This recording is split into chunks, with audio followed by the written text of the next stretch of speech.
Assalamualaikum warahmatullahi wabarakatuh. Pada kesempatan kali ini kita akan mempelajari tentang cara menyusun daftar pustaka secara otomatis. Nah, penyusunan daftar pustaka ini seringkali dibutuhkan mahasiswa ketika mulai menyusun laporan penelitian, laporan praktikum, maupun proposal penelitian hingga skripsi. Oleh karena itu, mengingat pentingnya materi ini, maka diharapkan setelah mengikuti tutorial ini, Anda bisa mempraktekannya dan mengetahui langkah-langkah penyusunan daftar pustaka yang baik dan benar. Baik, yang pertama di sini saya akan memperlihatkan beberapa bagian kutipan ya, beberapa potong paragraf yang saya kutip dari sejumlah sumber, baik dari artikel, buku, dan potongan-potongan buku ya. Nah, sekarang kita akan coba menyisipkan kutipan ya, atau dalam bahasa ilmiahnya disebut dengan sitasi ya, menyisipkan sitasi dalam potongan paragraf ini. Jadi pertama saya sudah membuka menu reference ya. Jadi pilihan pertamanya Anda harus membuka menu reference, kemudian memilih insert citation, artinya kita akan menyisipkan kutipan yang kita ambil dari sumber tertentu. Nah, di sini kita akan menambahkan atau Anda akan menambahkan sumber baru ya.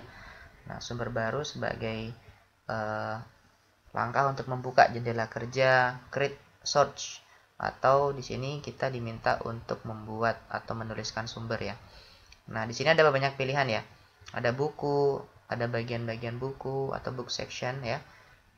Jurnal dari artikel, artikel yang terbit secara berperiodik, konferensi proceeding, dan laporan ya. Dan masih banyak lagi format-format sumber-sumber kutipan yang bisa dipilih sesuai dengan kebutuhan. Namun secara lazim ya kita biasa menggunakan jurnal di sini dan buku ya. Kemudian setelah memilih jenis sumbernya, kita selanjutnya memastikan judul ya. Nah, oh iya, sebelum masuk ke judul, biasanya dalam style ya, dalam pemilihan format daftar pustaka, di sini ada beberapa pilihan. Ini saya tutup dulu. Nah, ada beberapa pilihan. Ini merupakan pilihan-pilihan style atau pilihan-pilihan format yang baku. Nah, yang saya pakai sekarang adalah yang pertama ya, apa fifth kelima atau fifth edisi ya, fifth edition, edisi kelima gitu. Nah, sekarang kita coba kembali dengan memilih insert citation, add new search. Nah, di sini kita tinggal memasukkan penulis ya. Jadi saya memperlihatkan artikelnya dulu. Nah, artikelnya adalah artikel yang ini ya. Jadi penulisnya adalah saya sendiri. Saya coba masukkan di sini dengan cara mengedit. Nah, ini ada pilihan namanya. Nah, jadi kalau pilih nama dari belakang dulu. Nama belakang, kemudian nama depan, dan nama tengah. Nah, boleh seperti itu. Nah, boleh juga Anda tinggal menuliskannya langsung di sini ya. Nah, kemudian judul. Nah, apa judul artikel yang sudah kita pilih tadi? Judulnya adalah representasi matematika dalam menyelesaikan masalah non rutin. Ini kita blok ya, kita copy baris per baris ya, sehingga semua judul masuk ke dalam isian title. Setelah itu, nama jurnalnya apa? Ya, jurnalnya namanya bisa dilihat di atas ya. Kita copy, kemudian di paste, Ctrl V di nama jurnal. Tahunnya 2019 tentunya. Nah, halamannya dari halaman 45 sampai 52. Nah, setelah kita mengisi semua daftar ini, kita bisa melihat detail dari halaman yang kita sudah input.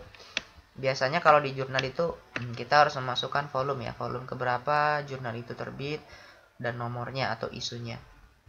Bisa dilihat di bagian sini ya. Ternyata volumenya 2 dan nomornya 1 bulan Mei 2019. Kita copy lagi ya, kita pindah di bagian sini ya.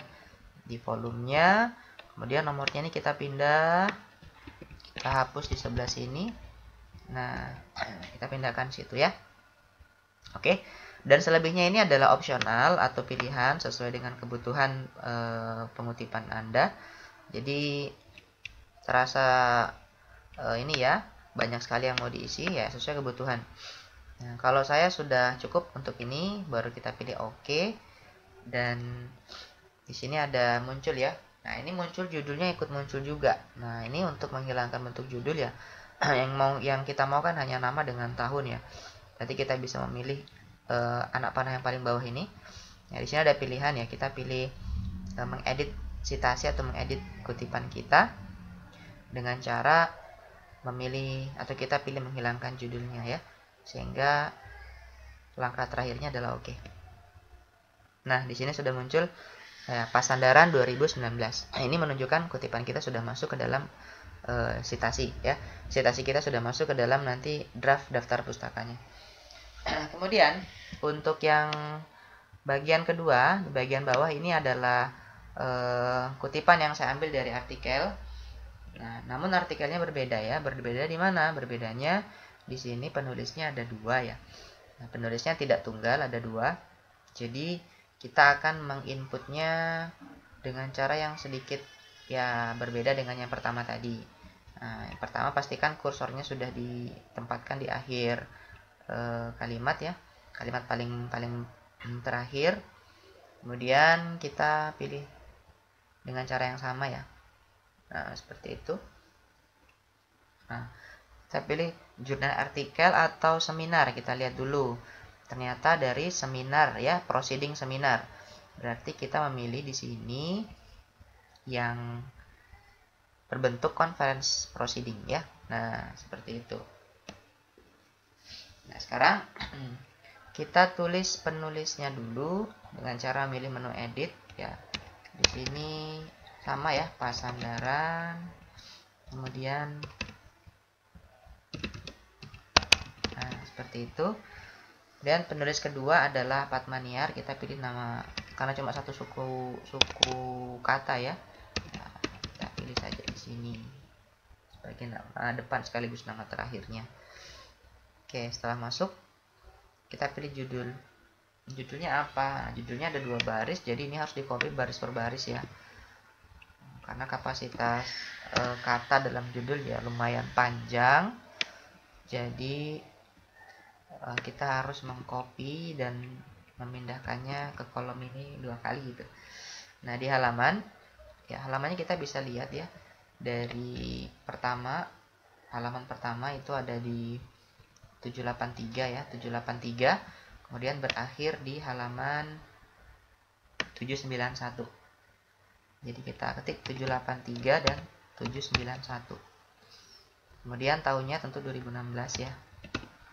Nah, ini nama konferensinya apa? Ya, konferensinya ada di atas tadi. Namanya adalah Seminar Nasional. Kita tulis Seminar Nasional. Ya, kotanya tentu ini di Palopo ya. Nah, dan publishernya adalah kita pilih UNCP. Nah, seperti itu.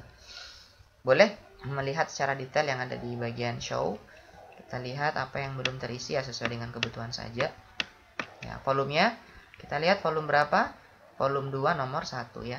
Jadi tulis vol 2. Di sini kita bisa tambahkan nomor 1. Ya, seperti itu. Oke, selesai. Nah, ini kita tinggal memilih ya. Dengan cara yang sama tadi, mengeditnya title-nya hilang ya, seperti itu. Nah, di bagian yang ketiga ini ada kutipan yang saya ambil dari buku ya. Nah, bukunya dicari dulu, judulnya Aljabar Elementer. Ya, ini bukunya. Nah, sekarang kita coba lihat halaman depan dari buku itu. Kita memastikan judulnya, kemudian nama penulisnya lengkap ya. Jadi memilih sumber itu juga harus hati-hati, jangan sampai sumber-sumber yang tidak jelas Anda masukkan sebagai rujukan. Tentu juga itu mengkhawatirkan ya, sebab bisa mengurangi nilai keilmiahan karya tulis Anda. Pastikan kutipan yang Anda ambil itu berasal dari sumber yang memiliki legalitas ya, penulisnya jelas, penerbitnya jelas. kemudian cetakan keberapa dan seterusnya. Ya, kita kembali ke halaman tadi ya. Nah, ini kita membuat kutipan lagi dengan cara yang sama, cuma perbedaannya adalah memilih section ya, memilih sectionnya yang berbeda. Kita akan memilih sumber dari buku ya, buku. Kemudian penulisnya juga sama ya, karena penulisnya ada dua ya, saya kembali menuliskan nama saya, tapi nama pertamanya adalah Ma'rufi. Nah, ini boleh kita add dulu. Kemudian nama yang kedua Pasandaran, bagian nama terakhir, kemudian nama depan Rio, dan tengahnya Fabrika, sama kayak tadi ya. Kemudian kita oke. Nah, kemudian judulnya Aljabar Elementer tahun 2019, kotanya terbitnya di Makassar. Nah, penerbitnya adalah, kita lihat dulu penerbitnya, ini dia, CV Nas Media Pustaka. Kita pilih CV Nas Media Pustaka dan kita masukkan di sini. Ya, setelah itu kita lihat detail apa-apa yang mau diisi ya, sesuai dengan kebutuhan.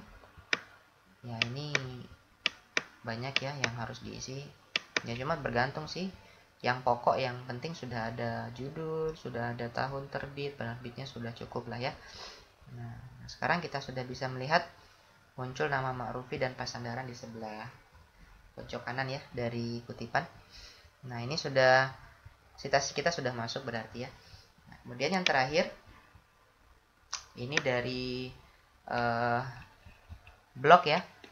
Ini dari blog, ada kutipan dari blog internet. Jadi kita harus memastikan blog yang kita buka itu juga memiliki legalitas yang jelas ya, sebab ketika menyusun karya tulis atau menyusun kajian pustaka ya, pemilihan blog yang benar juga akan mempengaruhi kualitas tulisan kita ya.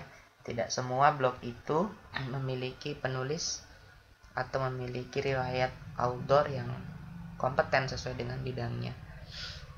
Nah, sekarang kita sementara membuka link ke blog yang mau dicari ya. Sambil menunggu blognya terbuka, ya kita coba lihat. Tadi sudah ada 3 sitasi yang kita sisipkan. Nah, sekarang sitasinya sudah oke. Tinggal menyusun daftar pustakanya. Bagaimana cara menyusun daftar pustakanya?